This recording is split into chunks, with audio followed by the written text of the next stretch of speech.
ગુજરાતમાં મંત્રીમંડળ બદલી દેવાથી કે એનું વિસ્તરણ કરી દેવાથી આ તમામ સમસ્યાનું નિરાકરણ આવી જવાનું નથી.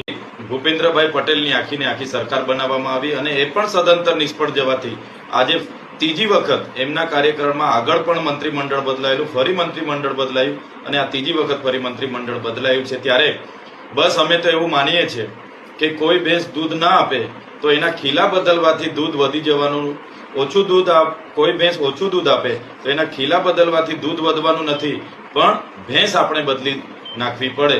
ત્યારે ગુજરાતની જનતા જે પ્રકારે આજે બેઠે છે, નકલી કચેરીઓ પકડાય છે, ભરતીઓમાં કૌભાંડો થાય છે, નકલી અધિકારીઓ પકડાય છે અને જે પ્રકારનું શાસન ચાલી રહ્યું છે, જનતા એક બાજુ લૂંટાઈ રહી છે. ત્યારે જનતા આવનારા 27 વર્ષમાં કેબિનેટ બદલવા નથી માંગતી, જનતા તો આખી સરકાર બદલવા માંગે છે અને આવતી 2027માં આખી સરકાર બદલી નાખશે.